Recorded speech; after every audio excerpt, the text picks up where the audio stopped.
There you are. Good morning. How you doing? Are you well? It's Monday morning, the 28th of October 2019. And it's an absolutely glorious morning in Salford and Greater Manchester, even though it's a bit cold.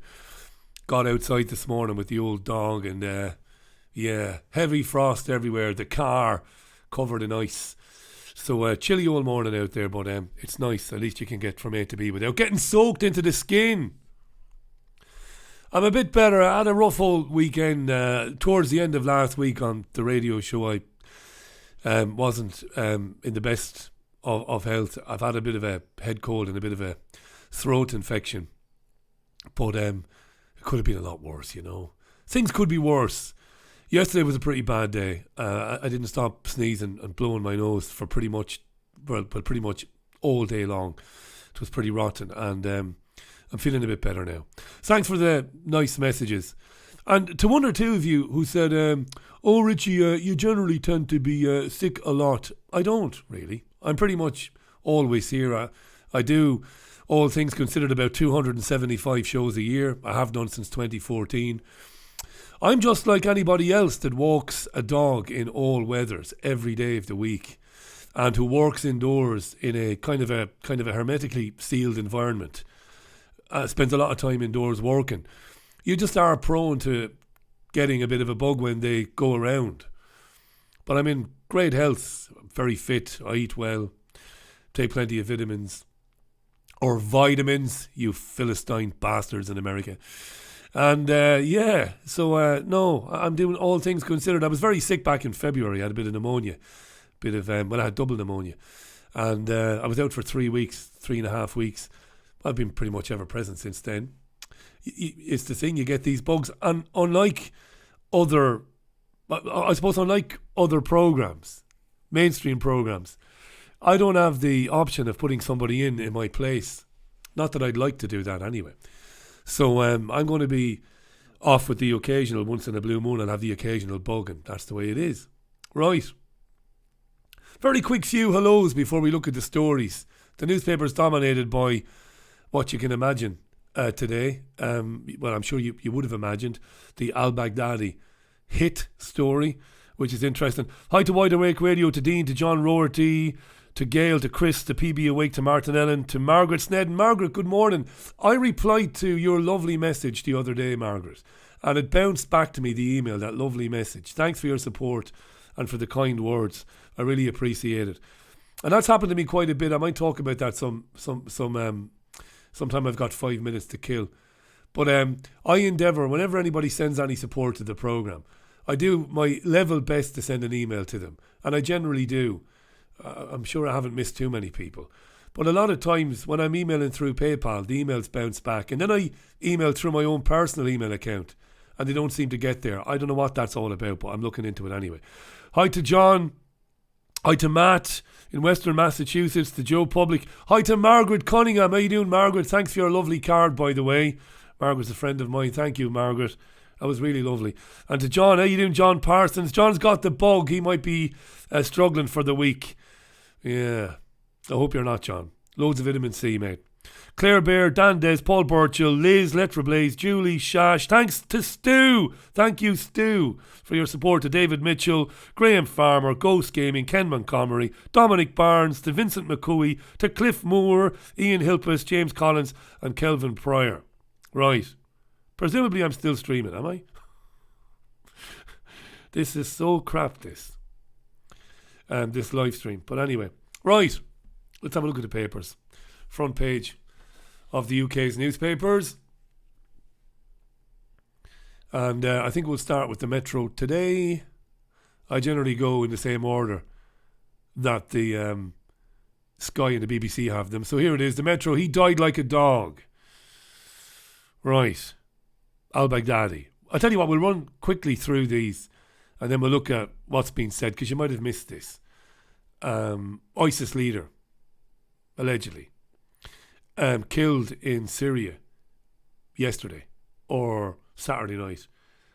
We'll get into it in a minute. Okay? A lot of stories being told by the US government and the US president. A lot of told tales, methinks. ISIS leader died like a dog in American raid. is the Times. We'll look at the Times story in a second. There it is, the picture of al-Baghdadi. Also a story about charities in the UK, charities that raise money for the armed forces in this country.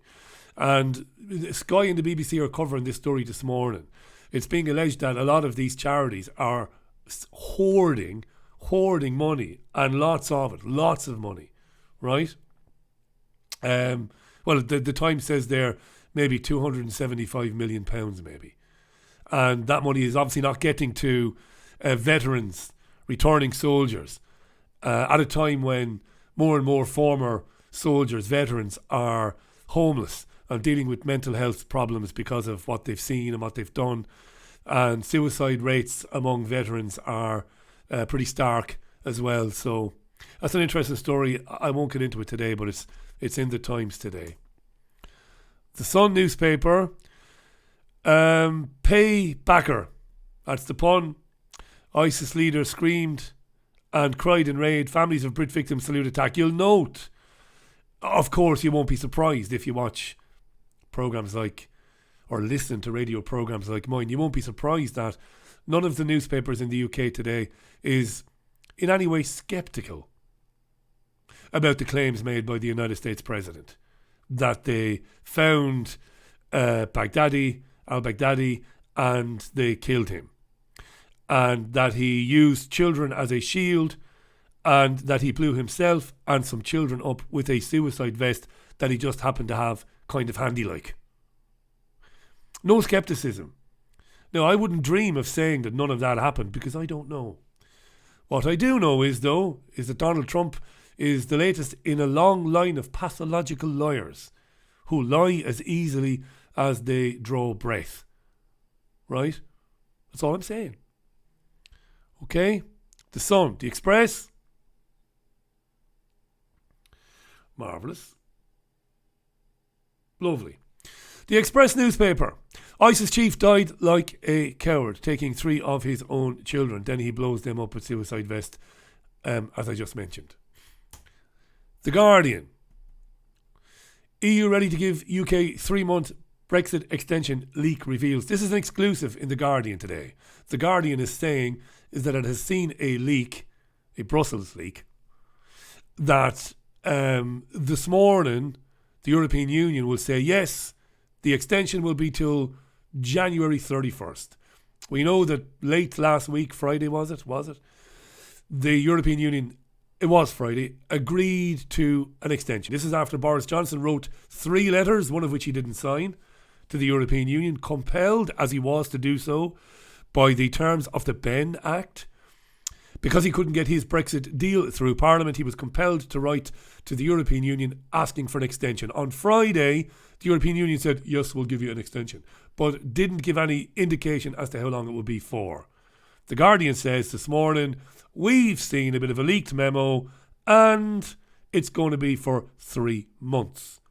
Will that enable Boris Johnson to have an election in early December? I don't know. We'll come to that in a few minutes. I don't know. I'd love to know these things. Because I'd be a wealthy man. I'd be down at Bucky's on corner. There's a Bucky on corner. There's a Bucky everywhere, isn't there? Bastards, they're everywhere. iPaper, December election looms as Johnson hints at deal. That's in the iPaper. Newspaper's a bit split this morning as to whether or not we're going to have that general election. That's the iPaper. The Telegraph newspaper. Lib Dems offer PM route to an election.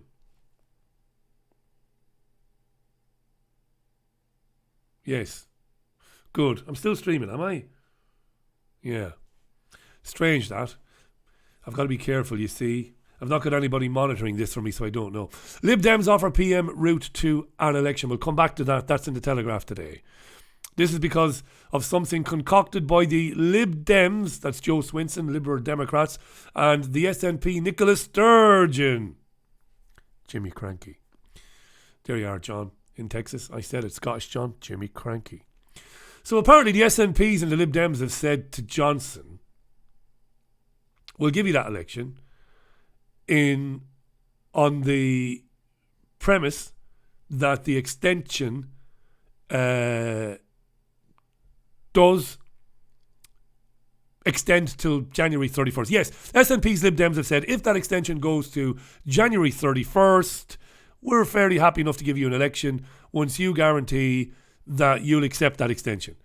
So if they offered a January 31st extension, according to the Lib Dems and the SNP, all Johnson has to do is say, fair enough, good, January 31st, we can't leave before then.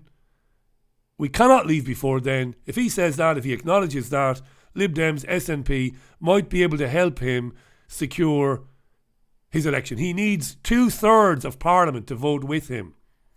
You see, we have something called the Fixed Term Parliament Act, which was introduced to prevent us having too many general elections, basically, and to ensure that a government term was for 5 years, right? Vitamin C. Beat Jesus. Right. There's the Queen there as well, yeah. The Queen. Financial Times.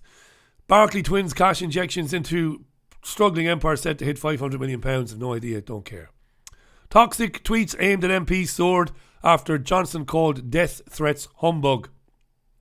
Of course, that's all to do with discussion around the language used by members of Parliament and the Prime Minister.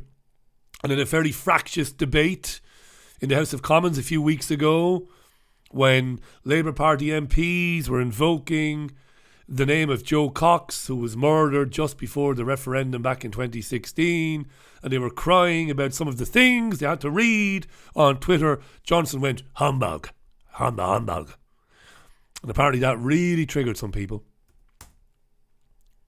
And since then, it has been claimed that Johnson using the term humbug to dismiss the notion that language gives rise to people being abusive on Twitter. MP's language gives rise to people being abusive on Twitter.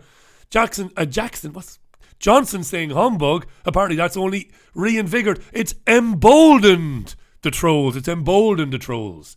Johnson said humbug, humbug, humbug. And people went straight to their computers. You bastards! Apparently. I did anyway, so there you are.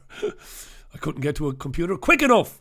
Daily Mail, NHS chiefs blasted dangerous homeopathy. We like this, don't we? Well, we don't like it, but it's our type of story. We'll come back to that. It's, do you know what I'm going to do? I'm just going to do something very quickly. Yeah. It didn't move for ages. I thought I was offline, you see, because I'm trying to monitor it using my phone, you know, to dog and bone. There, look at me. Yeah, I was trying to monitor it, but it showed that I only had 20 people watching. Yeah, I thought it's got to be stuck or something. I know I'm not great, but I've got more than 20 people watching, right? I would have said. Now, dangerous homeopathy. We like that story because it kind of segues into things we've been talking about in the past. Daily Mirror, don't trust Johnson on NHS. Poll reveals majority believe lying Prime Minister will sell off health services in US pact. Well, they'd be right not to trust Boris Johnson with the NHS, but they would be equally right not to trust John McDonnell with it. Or Rebecca Long Bailey, or Jeremy Corbyn for that matter, or any of the criminals. They're all lying criminals, all of them. Right? What's worse, selling it off to the to pharmaceutical interests in the United States, or coming in and borrowing billions to fund it, and then you leave office? You get where I'm going? You borrow billions, lovely. We'll fix all the hospitals, we'll do this, we'll do that. A lot of money goes missing. Then you get voted out. Back in come the Tories again. Right, well, because of the last Labour government, we've now got to impose some more austerity on you. That's how it works, you see. They're all a bunch of liars and charlatans. And you and I both know this. Why do we know this? Well, because we know everything. That was the Mirror, the Star, thin-skinned blue line. This is good. Flakes can dodge sweary training sessions. Yes, it's all about our feelings. So if you're taking part in some training course in the police, could be any course, could be an advanced driving course, could be a firearms course. If you're a little bit triggered by instructors who shout and blind and swear, they fucking swear at you, fucking muppet! Don't point that fucking gun at me! You can avoid all that. Because nobody has to put up with that anymore. Nobody has to put up with anything they don't want to put up with. We saw this over the weekend. There were stories in the Daily Mail about students of English learning about the Brothers Grimm, getting trigger warnings about Hansel and Gretel. Trigger warnings. Imagine, adult students. Yes. How you doing, folks? Yeah. You're the lecturer, right? You're the lecturer. Yeah, how you doing? Good weekend, yeah. Listen, we're going to be talking about Hansel and Gretel. There's some really, really dangerous imagery in there. There's some real violence in there. There is infanticide. That's the word I was looking for. I couldn't think of it. Infanticide in there. Some of you might not want to be in the room, you know. And in this day and age, a few of them will just walk out of the room. Walk out of the room. Because it could kill them sitting there listening to how that fucking witch who killed all these other children by eating them eventually gets her comeuppance and gets chucked on fire. Can't have that. So, thin-skinned blue line, yeah. What the fuck is your problem, Ellen? Pick up that fucking gun! And I can complain and go, I don't deserve that. Yeah. Yeah. We live in a mad world. Right. Excuse me. Let me say a few more quick hellos there. This thing keeps freezing on me. Do you know that? Isn't that funny? I don't know what it is. Hi to Johan. How you doing, Johan? How you doing, pal? Hi to Maureen McAleer. And Maureen says, free Julian Assange UK, you spineless bastards. Of course they're spineless bastards. Of course they are. Don't expect them to free him anytime soon. Hi to Lazarus Resurrection there. Dinky Cooper, how you doing, Dinky? To Kath Brown, how you doing, Kath? Hi to Debbie. Excuse me. Island Girl is somewhere on the Pacific coast, I reckon. Maybe I'm wrong. Hi to Irrepressible. Lovely stuff. Yeah, the Holy Earth God. Oh, some of these names are incredible. Strip Bear, yes, lovely. Island Girl likes my shows. Well, thanks for saying that, but you don't agree with my views on President Trump. That's fine. We can exist in the same universe. That's absolutely fine. At least he's trying to drain the swamp, says Island Girl, and he's an anti-globalist, unlike most of the media and the Democrats. But he's not tried to drain any swamp. He's polluted the swamp. He said to the swamp, I'll see your swampiness and I'll raise it and I'll fill it with neocon Zionists. And I will basically act more pro-Israel. I will take my instructions in a more obvious way from Zionist interest groups than any of my predecessors. He's completely not drained any swamp. He's not anti-globalist. It's just, look, we'll talk about it in a minute because there's been some interesting election results around Europe, regional elections in Germany, elections in Argentina. You know, why can't people have the humility now to say, yeah, we were screwed again. We believed all that bullshit from Donald Trump and we just got screwed again, yeah. Why? What is it? Have we become that narcissistic, have we? That we don't have the courage? You don't need courage, really. We all get things wrong all the time, you know. Well, I got it wrong, yeah. Yeah, I thought Trump was different. Yeah, of course he's not really. People are not able for it. They can't do it. Right, let's look at some of these stories. Very quickly, the Brexit extension.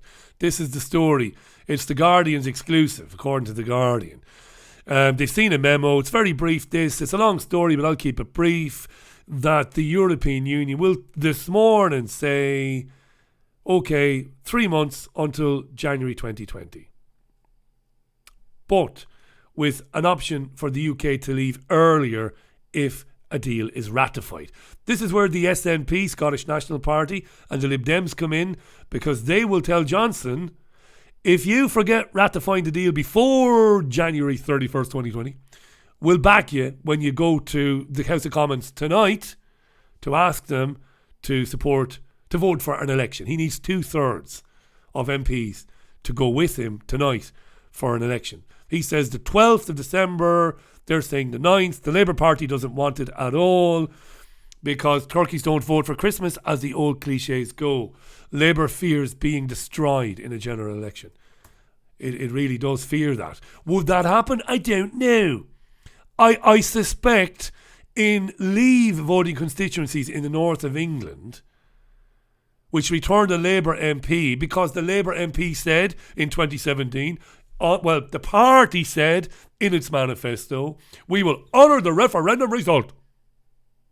So you've got all these Leave constituencies in the north, working folk like me, like thee, and they're properly pissed off with their Labour MP. So they're not in any hurry to go to the polls. And Corbyn is finished anyway. We can see that Jeremy Corbyn is finished. Utterly finished. I told you back in 2015, 2016. I told you that Corbyn would amount to nothing. I told you. But you didn't want to listen. Many of you were like Island Girl. But on the left, I can't believe it, Richie. I told you who he was, what he would and what he wouldn't do. There he is. Nothing. Figurehead now. Hanging on. Leader. For how long more, I don't know. If there is a general election, it'll be the last time that Corbyn will campaign as leader of the Labour Party. If there is. Dreadful. Here's the Baghdadi story. It's in the Times. You can see some of it there. Here he is. This is funny because a lot of commentators are saying, understandably, this is the umpteenth time that Baghdadi has been killed. This story stinks of horse manure, this does. It really does. They're comparing this to when Obama triumphantly announced the death of Osama bin Laden. More horse manure, because bin Laden died in late 2001, as we well know, you and I. Didn't he? A very ill man was Osama. So the Times says he blew himself up with 3 of his kids after being cornered by US commandos in a raid in northwest Syria. Abu Bakr al-Baghdadi, who was 48, fled down a tunnel whimpering and crying. Did he? Why did he flee? Why didn't he blow himself up then? Who was following him as he was fleeing down the tunnel? Who was following him so closely they could hear him whimpering and crying? If they were that close, why didn't they just grab him, stick him on a helicopter, get him back to the United States? These are good questions, aren't they? But not questions likely to be asked on UK mainstream television today, be Jesus. Of course not. Trump said he was crying and screaming and he died like a dog. He was sick and he was depraved. Imagine being called sick and depraved by Donald Trump.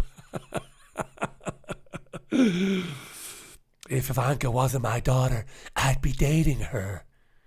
Yeah, the Donald. Lovely. Saturday night, the raid. He thanked Russia, Turkey, Syria and Iraq for their support. The Russians came out and said, we didn't give any support. And this is the umpteenth time we've heard about Baghdadi being killed. Lies. More lies and damned lies by US President Donald Trump. The timing of this is exactly at the same time that Barack Obama announced the death of Osama bin Laden. And it gave Obama the boost in the polls back then, as it back in 2011, as it's given Trump, or it will give Trump this week now. It's just horseshit. And even if it's true, is anybody in the media asking about extrajudicial murder? Imagine calling somebody a coward when you send in 8 or 9 or 10 helicopters. Right? Dozens and dozens of commandos to attack a building where there are allegedly children housed. You're calling him a coward.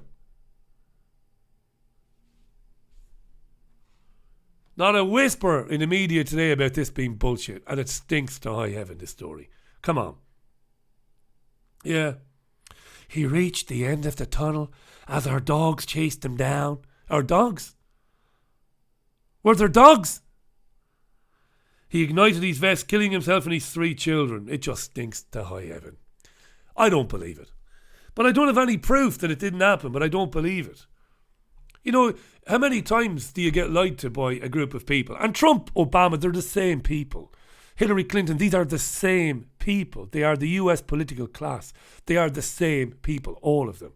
How many times can they lie to you about killing people?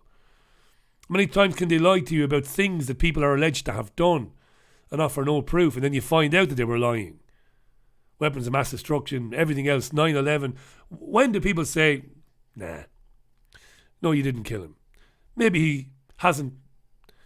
Maybe he's still alive. Maybe he died years ago. Who knows? Of course, we know that. We know what Islamic State is. We know what ISIS is. We know how ISIS came to be. We know who supported them, who armed and funded and trained them. We also know that these were the same people who funded, armed and trained Al-Qaeda. Again, Al-Qaeda. These are names that were invented by the CIA.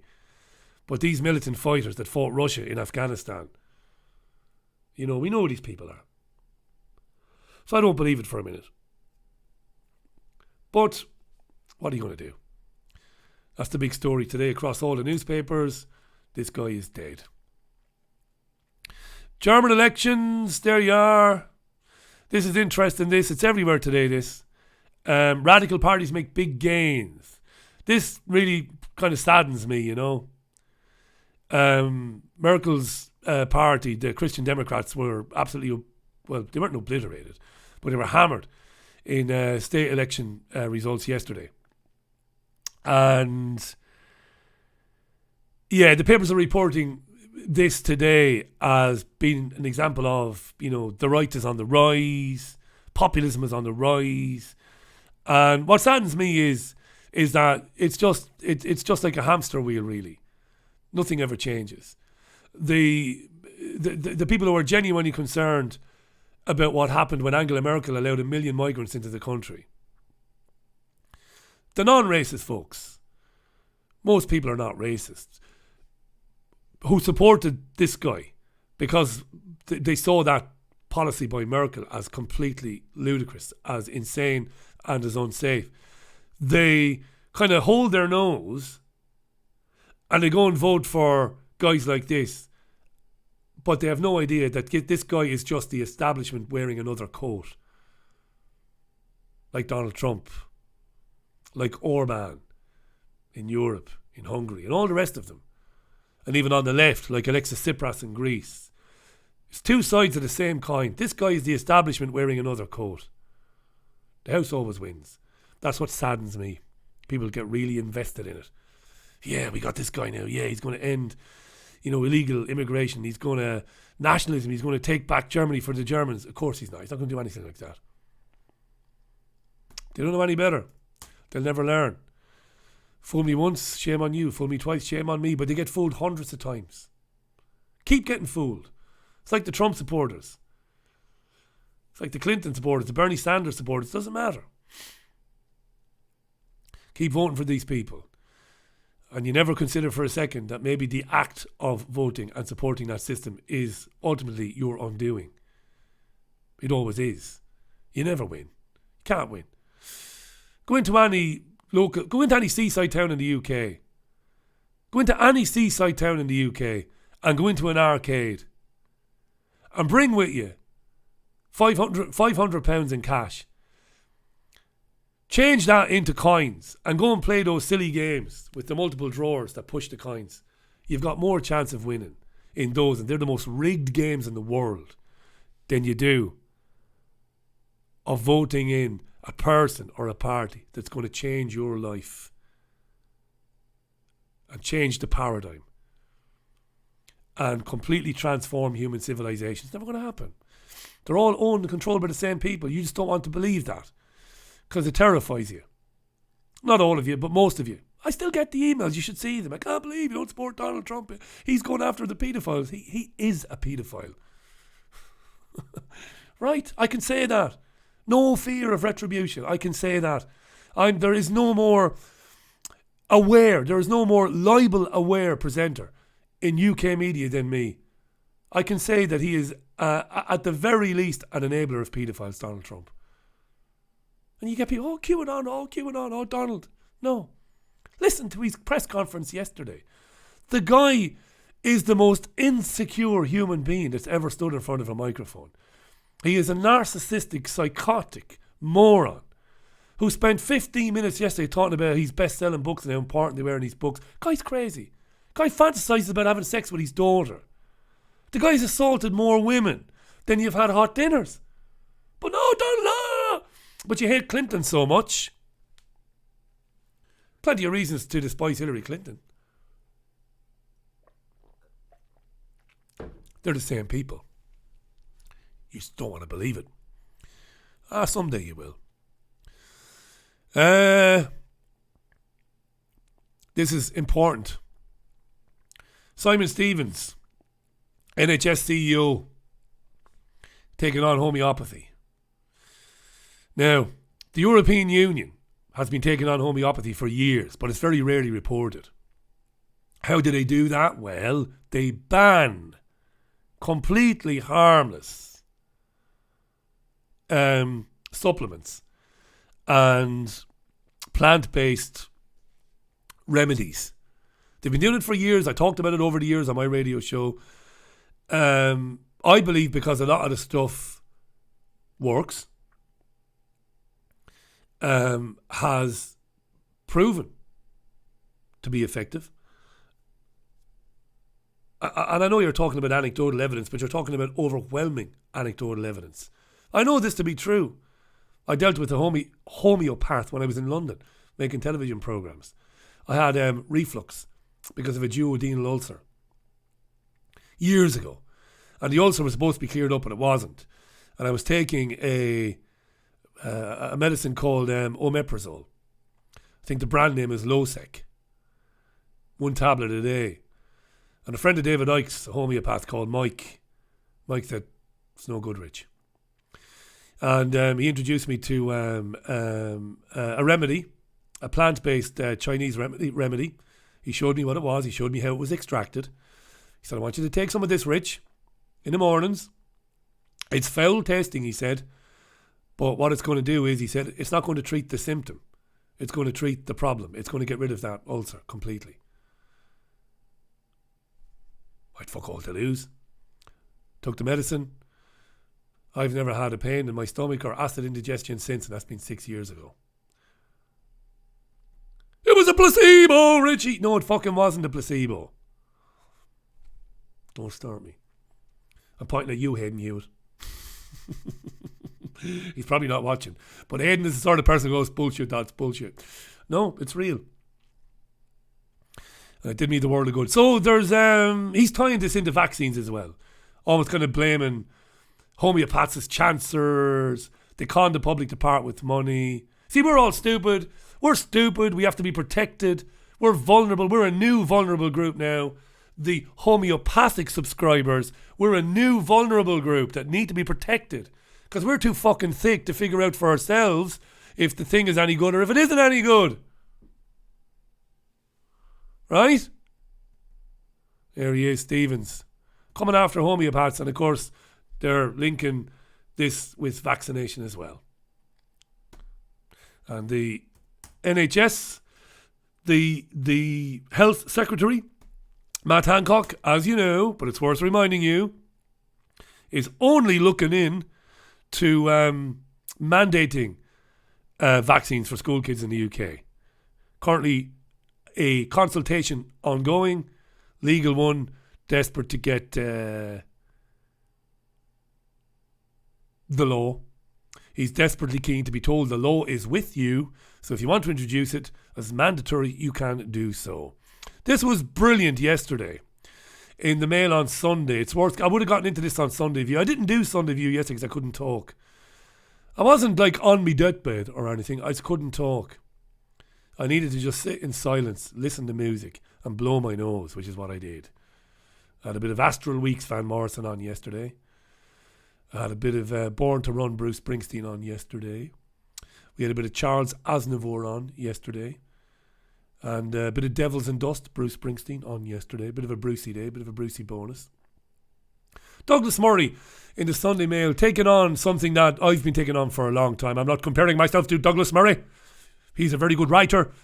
But you're a bit late to the party, Douglas. Some of us have been talking about this for a long time. Hate crimes, he says. Do you feel 10% more hateful than you did last year? Yeah. Because apparently we are. It's a very well written piece. You can read it for free. dailymail.co.uk. dailymail.co.uk. Just look for Douglas Murray. He does a nice bit of research. He goes back to when the horrendous murder of Stephen Lawrence and the subsequent Macpherson report gave rise to the notion of hate crime. He also laments in his article that you could bang a woman over the head with a baseball bat to steal her purse, but then you could bang a black dude over the head and steal his wallet. But you could conceivably get a heavier sentence for whacking the black dude over the head, because it could be argued that you were motivated by your hatred for the chap. There's the parents of Stephen Lawrence. That was a dreadful case, that, by the way. Dreadful. What went on there. Look it up if you don't know what happened in that case. I don't have time to get into it. So, it basically, as he says there, it created a two-tier system where crimes were, one crime was basically considered to be worse than another, even though they were the same crime. But because you did it to a black person, or an Asian person, or some minority, right? It's important. But Macpherson report, and I talked about this last week, the dangerous thing there was if the victim perceived it to be. So the victim got to say, yeah, it's because I was black. Because I am black. It's because I am Pakistani. It's because I am Sikh. He robbed your wallet. He's a fucking thief. Yeah, but it came across to me like he did it to me because I'm black. And then you could get a longer sentence. A heftier sentence. Madness, that, right? And he gives this amazing story. He says, some years ago, a friend of mine was accosted on a train late at night by a couple of rowdy drunks. Okay? I screwed up. I lost that bit of the story. I lost that bit of story. Right, what happened was he tells a story. Have I got it here, have I? No. He tells a story about how his friend was had to put up with a couple of idiots one night on public transport when he was when he was going home. They were drunk and they abused him, and one of them attempted to assault him. And when the police investigated it, the police were really keen for Douglas Murray's friend, who happens to be gay, to claim or to say that his sexuality was somehow part of the motivation for the crime. And despite the fact that Douglas Murray's friend said, no, it wasn't, they were desperately keen to convince him otherwise. In the end, he said no, and that's to his credit. So they go on. Yeah, there it is. Reporting the matter to the police at the next station, the officers begged him to report it as a hate crime. Yeah, there it is. I'm going blind. He insisted there was no such element to their abuse. The police seemed desperate to persuade him otherwise. The police want these statistics. They want people to report hate crime. They positively advertise for them. And then he goes on to talk about Julie Cook. And I lampooned this on one of the monologues last week. Julie Cook put a Twitter video out on World Pronouns Day. A police officer warning us all to be very careful about how we address people and to use the right pronouns. And we are, I think I put this on Twitter yesterday, we are heading for Beyond Thunderdome. We are heading for Beyond Thunderdome, a kind of a post-dystopian lunatic landscape, if this is allowed to carry on without any opposition to it. It's crazy. Absolutely crazy. Here's Frank Ferradi, Essex academic who's been on the programme. Bit of a hypocrite, Frank. Bit of a hypocrite mind. I love this Frank Ferradi writing about free speech and all of this, and he won't come back on the Richie Allen show. because, well, I've hosted anti-Semites. Yes, I love it. I love these academics, these virtue signalers like Frank Furedi. Oh, I can't believe this about jazz hands. And he writes about free speech, Frank, and yet he is scared because I've been mentioned in the national press and maybe you shouldn't come on the Richie Allen show. Tough guy. Frank Furedi, not really. But I won't dwell on that. Because even though his arsehole shrunk like that, the last time he was invited on the Richie Allen show, in case of what somebody might say, it's a good article. Oxford want to bring in jazz hands. Is this jazz hands? Is it? Lest you disturb people who might be disturbed by the sound of applause. People with anxiety. It's coming in. Yep. Jesus. Trigger warnings. Triggered. Look at it there, look. Yeah. The fact that a university would say, okay, yeah, I agree, we should ban applause. Does it give you an indication of the times you're living in and where this is going and what it means for freedom of expression, of thought, of speech? Do you have any effing clue where this is going? Huh? This is interesting on RT. In California, they're going to train people who work at polling stations to be courteous to trans people.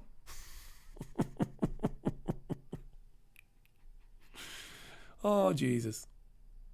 Jesus wept. Jesus didn't so much weep as roll around on the ground, kicking and screaming.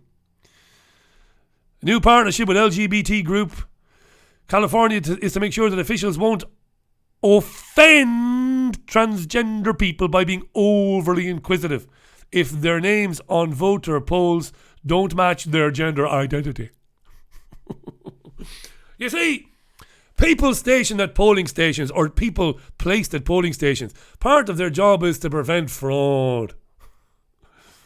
But don't be too inquisitive now. I woke up looking like this.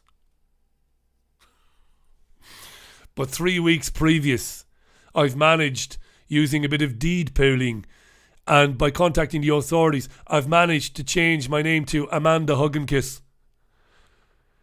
And I'm Amanda Hugginkiss. And I've got my polling card. And I show up to a fucking polling station in Eccles. How you doing? Yes, your name? Amanda Hugginkiss. They're not supposed to be inquisitive. They're just supposed to accept it. Yeah, in there you go. Hey, Jimmy, who the fuck is that? In you go. Vote as you will. Yeah. The trans people. I feel sorry for trans people because most of them are really good people. We met a trans woman in I told you this in a electrical goods retail store. The future Mrs. Allen and I recently, and it's a man who identifies as a woman. Very nice. Me being inquisitive, I said I want to have a chat with you, so I had a chat, and completely non-snowflakey, lovely person. People can call me what they want. My employment name is Steve, and my company insists that I am Steve, but that's alright, that's a company thing, it's on the birth cert or whatever the fuck, it's on the tax forms, whatever, but I am Jennifer and there you are, no problem. Should people be forced? Not a chance, says Jennifer. Not a chance. You see, the vast majority of trans folk, and this shit is turning people against trans people. It shouldn't, because we need to be obviously a little bit smarter and realise that this is a tiny, tiny minority. Maybe it's not even trans people at all, maybe. Hey? Madness. Live and let live. And that's what you'll get from most trans people. And from the vast majority of gay, lesbian, bisexual people. Live and let live. What do you think about people thinking that gayness is an abomination? Most gay people couldn't give a fuck. As long as they're not annoying me, they can think what they want. And that's the thing, you see. That's how it should be. The establishment is saying, no. You can't think what you want. It's not right to think that gays are an abomination. Well, it's not right that gays are an abomination. That's true. We can make a cogent argument. Gays are not an abomination, right?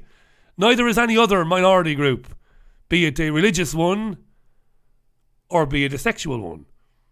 But is it right to think that they are? Well, you can't say to somebody, no, you can't think that. And I've been arguing this for years, and people can't make the distinction. What do you think, Richie? Well, you've heard me say it 1,000 times.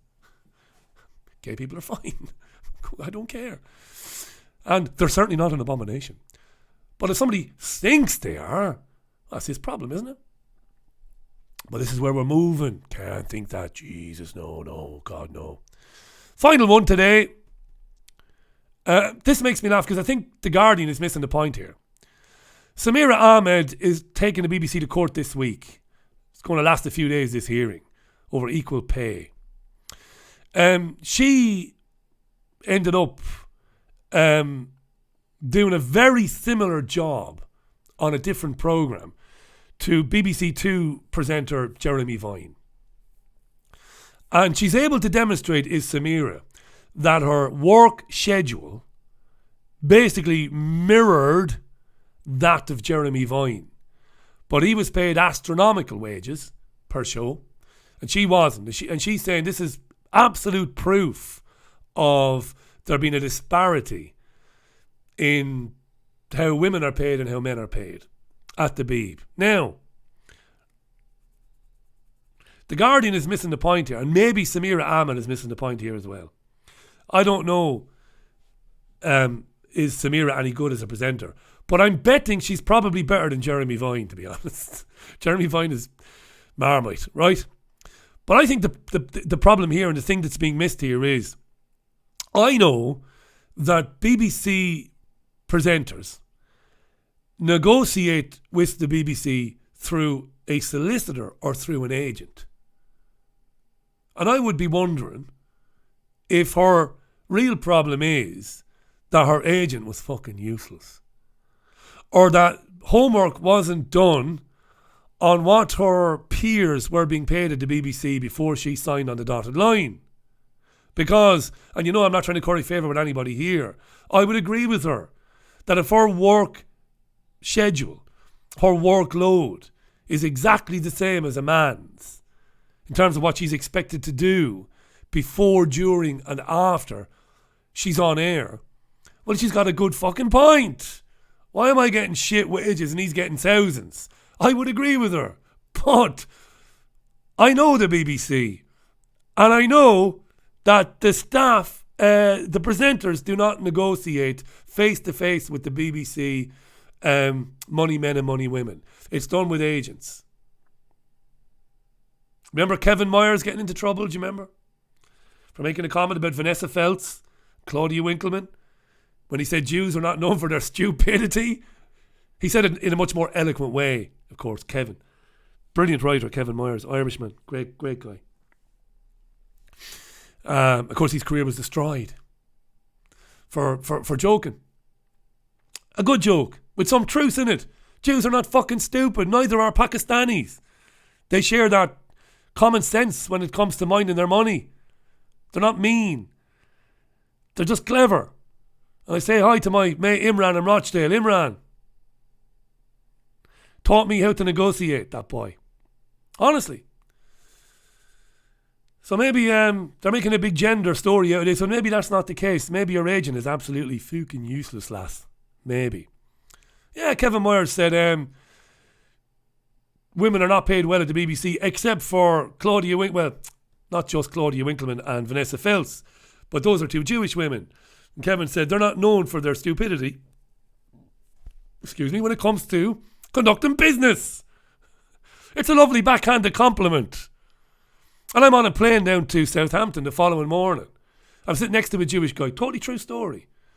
And he watches the programme. He listens to the radio programme. Met the guy for the first time on it, and he was reading the story in the paper. And I said to him, what do you make of that? And he said, Myers is right. He said, it is something, he said, that you'll see in Jewish families.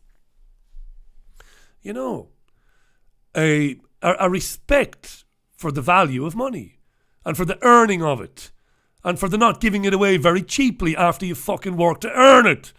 And I said to the bloke, so you think Myers has been hard done by? He said, of course he is. That was one Jewish point of view. But then you had Vanessa Feltz on the radio crying about it. I didn't think we had so many anti-Semitic tropes in society.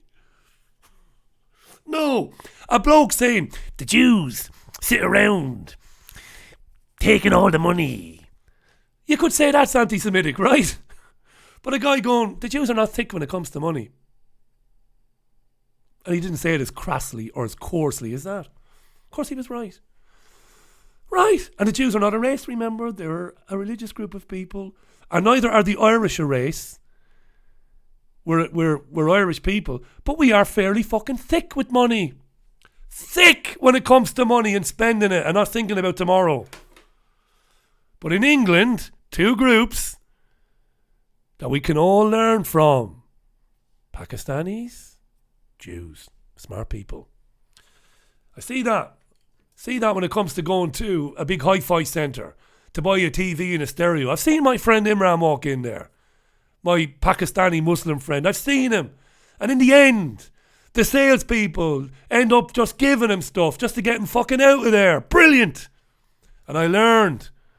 And years ago when I bought my first widescreen TV, I walked in there armed. And gave it all of the old spiel and all of the old negotiation. So yeah, maybe this woman needs to have a look at her agent.